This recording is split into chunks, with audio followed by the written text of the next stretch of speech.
Hey, what's up, guys? Today I'm going to show you one of the most trickiest chess gambits ever. One of the most coolest chess gambits you've ever seen. The Janzen-Korchnoi Gambit. A super surprise weapon against the Dutch defense. And if you learn the super awesome Janzen-Korchnoi Gambit, then you can easily destroy the Dutch defense, which is a very solid weapon for the black camp. Let's go. So black starts with d4 and black responds with the move f5, and this is known as the Dutch defense.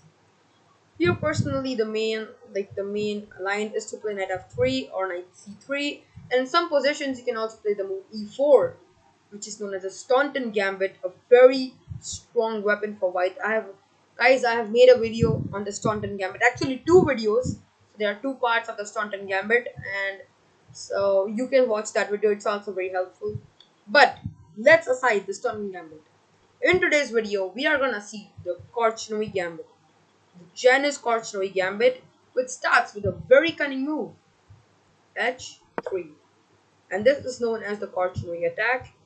Main line runs like knight f6, and here we play the Korchnoi Gambit, the Janzen-Korchnoi Gambit with the move g4. The main line is to take the g4 pawn, but what if black just declines the gambit with, let's say, something like e6? And if black plays something like e6, white has a lot of options. First of all, white is completely better. Why? The the space which white has gained is a deciding factor for the game. I mean, white has a lot of space here on the king side, and this should be a deciding and auspicious factor. Here we can play something f3, stabilizing the king side, or we can just continue with like knight c3. And here we can also play a very tricky move which I love to play, the move g5. After the move knight e4, which is the best move, we can just play h4, solidifying space, and I think this is just completely winning for white. White has just a lot of space, and this is just unbeatable. If black's tries something at 6, you can take, but you can just push. And now white is just doing just awesome. I mean, black has nothing. We are gonna play h5, and these pawns are gonna be forever. You can also take, there's no problem. So this is how we can play if black declines the gambit. But the main line is to take, and now we take. And after knight takes g4, here comes the whole point of the Janzen-Korchnoi Gambit. A very cunning move, a very smart move. Queen to d3. Attacking the h7 pawn, and you would not believe there's only one move to save all this, which is the surprising move g6. Well, we are gonna cover g6 at the last in detail. First, let's cover some other moves. Can't black something play? Can't black just simply play something like knight to c6, developing a piece? Well, it happens to be a big blunder because of the simple move rook takes h7, and black can't touch that rook. If you just take, we're not gonna take. Queen g6 is made. Unbelievable. Unbelievable stuff. So in this position, black can't touch that rook. If you move, it's the same story that's made. So this means black has to make some space. So if black plays something like d6, then we can just give this check. And after king d7, instead of taking the rook, we can now just take the knight. Let's say it goes back, we can just give a check back. After king to d7, we don't have to take the rook. There's no need to take the rook because it's mate and 2. Bishop h3 check. After e6, queen takes e6 the mate. Unreal stuff.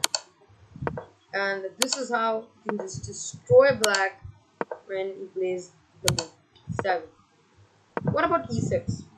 Well, again, we can just check, and after king to e7, we have the winning move bishop g5. What a blow. And black doesn't have knight f6 because we can just take. You can take, it's pinned, and now you just lose the queen. The rook is hanging, we just got the queen. This is completely winning for white. And see black's king just out in the center. This is just a disgusting position for black, and white is completely winning. So apparently the best move for black is the surprising and very difficult move knight e5, and I'm saying it's very tough to find this move, and most of your opponents are not going to do this. Here I recommend taking, and after knight takes e5, I usually recommend the move queen x3, because if you take, you can just take it back, and white is just a piece up, clear piece up. If you want, you can also play this move, which is, let's say, queen d4 after takes, just take back. But I mean, white is better, but you just have two knights for rook, which may be a bit compensation for black. So the better move actually is something like queen h3. Also, queen e4 is fine. So we are attacking and defending. So that is the best response which black can play. But in this position, why just black can't play the move knight f6? It looks so tempting and so awesome for black. I mean, black is just in a small box and everything is prepared. But this happens to be one of the biggest blunders of all times. After the super tactical move, rook takes at 7, black loses. You can't even touch that rook. If rook takes at 7, mate. Queen g6 is mate. Always remember, in the Janzen-Korchnoi Gambit, g6 is a very soft spot for the queen.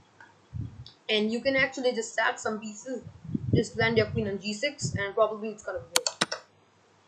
Knight takes at 7, it's the same story. That's mate. You can't even touch that rook. Let's say you play something like e6, and now we can just give this check, and after king e7, you just take the rook, and white is completely winning. White should easily win the game. So this shows how powerful is the Janzen-Korchnoi Gambit. You can't play knight f6, and if you play something like d5, you can just pick that, and white is completely winning. If you just take, you just check, and we can just take this. And now we are threatening the move queen f5, also the move bishop f3. This is a very bad and disgusting position for black. So the only move to handle the position for black is the move g6. And this time around we cannot take f7. Why? Black takes, and after queen g6, it looks a great move. We are triple threatening, but black has this move, rook f7. Oh, and now we can just pick this knight. Yes, now white is just a clear exchange down, but computer actually likes the position of white. Computer on really shows 70-point advantage to white. Why? Do you realize that black is just in a box? I mean, none of the pieces have moved. This rook was an h8 and now comes on f7. Have you ever seen this type of position? I bet never. Black is just on till a8 to f7, and this is just very bad for black. Computer shows white can easily win this stuff. We can also just develop the light square bishop and land on g6 and just double scotch boom. I mean, white is just completely winning. But it's a bit risky. Like, you can actually handle this. If there's a grandmaster, you can easily win this stuff. I mean, I don't know, you can win, but grandmaster could easily win. It's a bit risky, but it's completely fine.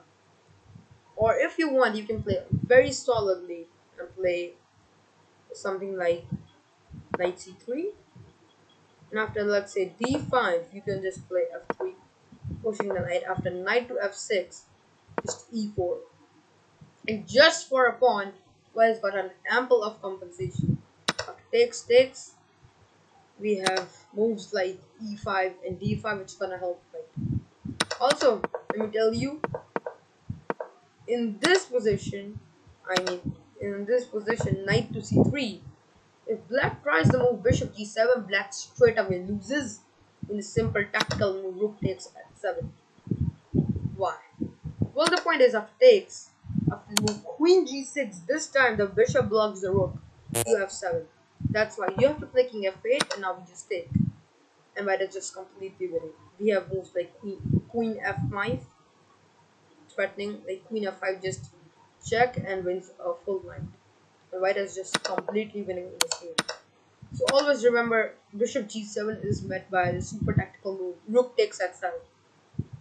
I mean, but the whole point of the Dutch is to knight f6, bishop g7 castle. So bishop g7 can be a very prompting move for black, but remember, bishop g7 is a blender. So guys, this is how you can play the super aggressive, super dangerous, and the super rare Janzen-Korchnoi Gambit. I've tried this gambit 3 to 4 times and I've got good success in each of these attempts. And also I have beaten a very high rated opponent of 2000 or 2100 with the Janzen-Korchnoi Gambit. Guys, I hope you liked today's video and I hope this was a helpful video for you all. We'll meet in the next video. Till then, be safe, be healthy, keep watching Incredible Chess.